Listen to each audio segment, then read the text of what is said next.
कहते हैं कि जो सबसे दुनिया का पवित्र रिश्ता माना जाता है वो पति पत्नी का ही माना जाता है। लेकिन कुछ औरतें होती हैं, कुछ व्यक्ति होते हैं जो इस रिश्ते को शर्मसार करने में, तार-तार करने में कोई भी कसर नहीं छोड़ते हैं, चाहे उसके लिए उन्हें कोई भी कीमत क्यों ना चुकानी पड़ जाए। अब ऐसा ही एक मामला निकल कर के सामने आता है और एक महिला अपने पति को इस प्रकार से धोखा देती है कि वो आदमी बिल्कुल टूट-सा जाता है और वो इस दुनिया में रहने का नाम ही नहीं लेता है, इस दुनिया को छोड़ कर के जाने का प्रयास करने लगता है। लेकिन आखिर वो वजह क्या थी, जिसको सुनने के बाद वाक़ई आपका दिल दहल उठेगा और आप सोचने पे मजबूर हो जाएँगे कि आखिर एक औरत इतना गिरा हुआ काम, इतना नीच भरा काम कैसे कर सकती है? तो आखिर वजह क्या थी, जानने वाले हैं इस पूरी सच्ची घटना को। चलिए सिलसिलावार तरीके से समझते हैं। नमस्कार, प्रणाम, मैं अविनाश, वारदात तक के एक नए एपिसोड में आज जिस सच्ची घटना के साथ आप लोगों के बीच में आया हूँ, यह सच्ची घटना उत्तर प्रदेश के नोएडा की है। दरअसल नोएडा में एक परिवार रहता है। नोएडा के राजेंद्र नगर इलाके की ये सच्ची घटना है। वहाँ पर एक परिवार रह रहा होता है, जिस परिवार में एक औरत होती है और एक और उसका पति होता है, यानी कि औरत जिसका नाम पूनम होता है और पति जिसका नाम प्रशांत होता है। अब इन दोनों का जो जीवन है वो बहुत ही अच्छे से चल रहा होता है, वक़्त का पहिया बड़ा ही तेज़ी से कट रहा होता है। जब इन दोनों की नई-नई शादी हुई रहती है तभी से प्रशांत अपनी पत्नी को लेकर के अपने जॉब जहाँ करता था वहीं पर लेकर के चला आता है, वहीं पे जिस किराए के मकान में वो रहता था, उस फ्लैट को छोड़ कर के अपना खुद का एक मतलब प्राइवेट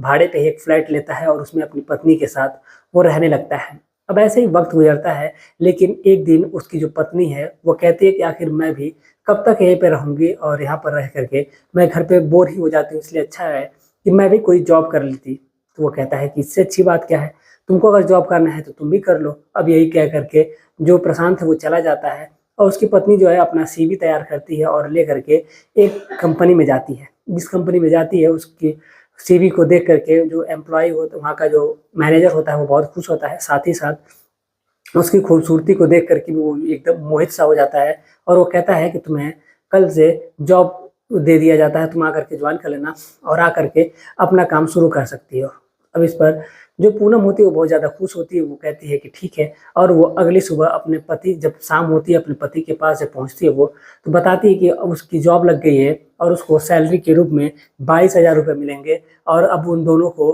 किसी भी प्रकार की दिक्कत नहीं है। अब दोनों कमाएँगे, दोनों खाएँगे और दोनों खुशी से रहेंगे। अब ऐसे ही जब वक़्त कटता है, कुछ समय बीतता है, लेकिन कुछ समय बीतने के बाद से जो प्रशांत है उसकी तबीयत ख़राब रहने लगती है और उसकी तबीयत इस कदर बिगड़ने लगती है कि अब वो आए दिन अब वो घर पे ही रहने लगता है। जब घर पे ही रहने लगता है तो पूनम को ये लगता है कि ये तो उसका पति बीमार हो गया है, अब वो करे तो क्या करे? लेकिन अपने पति को खाना-पीना बना करके खिलाती है और खिला करके वो अपने काम पे चली जाया करती थी। शाम को जब आया करती थी तो उसका पति घर पे ही रहा करता था और कुछ समय बीतता है, फिर धीरे-धीरे प्रशांत की तबीयत में सुधार आता है और प्रशांत फिर अपने काम पे जाने लगता है। अब इधर जब वो काम पे जाने लगता है तो अब इस जो उसकी पत्नी है, उसकी पत्नी का ऑफ़िस में ही मैनेजर के साथ धीरे-धीरे कहीं न कहीं अब चक्कर चलना शुरू हो जाता है। अब जो प्रशांत था इस बात से बिल्कुल बेखबर था कि उसकी पत्नी का चक्कर चल रहा है, लेकिन प्रशांत भी कुछ कम नहीं था। बल्कि प्रशांत का भी उसी के कंपनी में एक एम्प्लॉयी होती है, उसी एम्प्लॉयी से प्रशांत का भी चक्कर चल रहा होता है, यानी कि पत्नी का अलग चक्कर चल रहा है, पति का अलग चक्कर चल रहा है, दोनों एक-दूसरे से छुपाने में लगे हुए थे। लेकिन जो प्रशांत था, वो एक ऐसी बीमारी से जूझ रहा था जिसको उसकी खबर ही नहीं थी और कुछ समय बीतता है, प्रशांत की जब तबीयत बिगड़ने लगती है, तो फिर वो एक अच्छे हॉस्पिटल में जाता है और जा कर के वहीं पर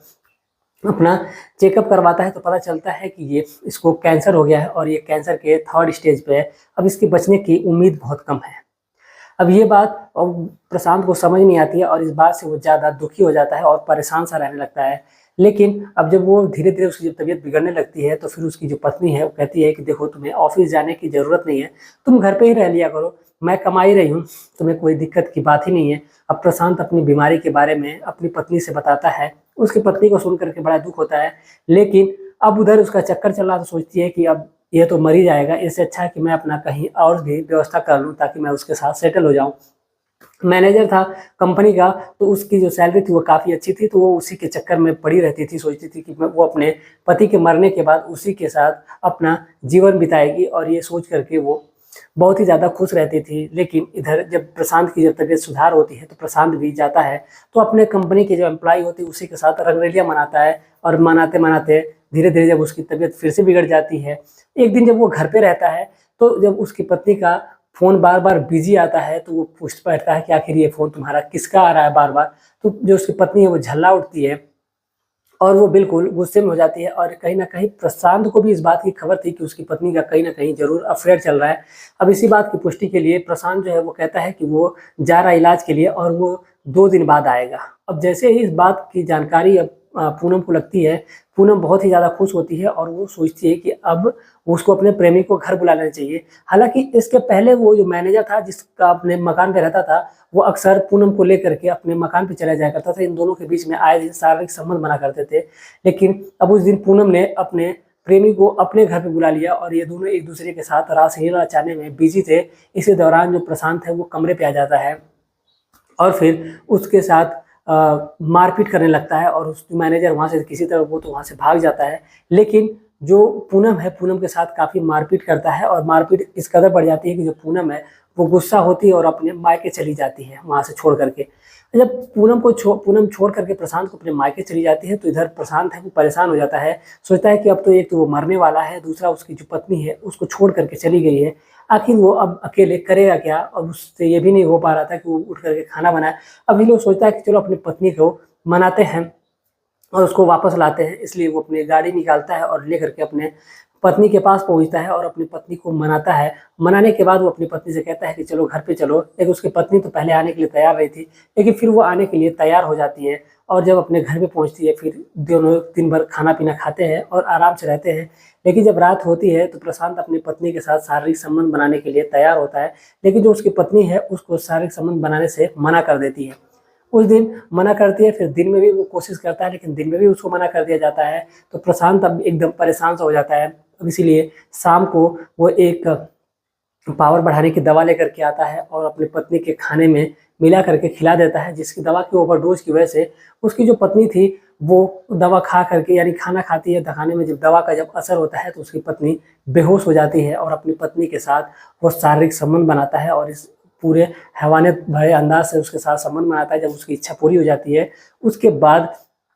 उसकी पत्नी बेहोश ही रहती है, वो दारू के नशे में भी था, और फिर से ड्रिंक करता है, फिर से वो भी अपने भी वो पावर बढ़ाने की दवा खाया हुआ था, उस औरत के साथ सारी रात संबंध बनाता है, एक लगभग 3 बजे तक बनाता है। लेकिन अब वो सोचता है कि चलो अब इसको छोड़ ही देते हैं, अब वो सोने जा रहा था तब तक सोचता है कि क्यों ना इसका फ़ोन चेक कर लें। जब फ़ोन चेक करता है तो उसके फ़ोन में वो अपने ही पत्नी की अश्लील जब वीडियो देखता है, अब उसके बॉस के साथ जिस जो कमरे में रोमांस कर रहे हैं, उसने अपने फ़ोन में रिकॉर्ड की थी, और जिसको देख कर के इसका माथा एकदम सनक जाता है,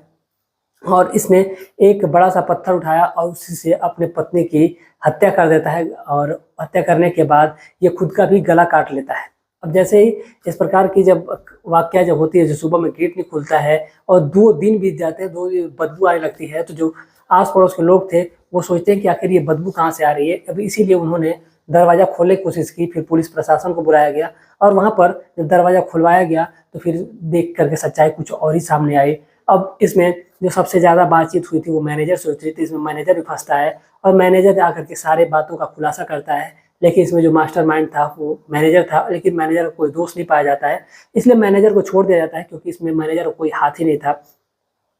और संबंध के आधार पर हम किसी को अरेस्ट नहीं कर सकते, और इसमें उस दिन ना ही उससे कोई बात हुई थी, ना ही कुछ ऐसा काम हुआ था। जब उनका पोस्टमार्टम होता है तो पता चलता है कि इन दोनों ने पावर बढ़ाने की दवा खाई थी, इसीलिए ऐसा कारनामा हो गया, और फिर से एक परिवार उजड़ गया, और पूरा जो रिश्ता है वो तार-तार हो जाता है। तो ये थी आज की पूरी कहानी। इस पूरे घटनाक्रम को सुनाने का उद्देश्य किसी की भावनाओं को ठेस पहुँचाने बल्कि आपको जागरूक करना है, आपको सचेत करना है। आप जहाँ भी रहें स्वस्थ रहें, सुरक्षित रहें, अपना ख्याल रखें, अपने परिवार का ख्याल रखें। मिलते हैं एक और सच्ची घटना के साथ, तब तक के लिए जय हिंद, जय भारत।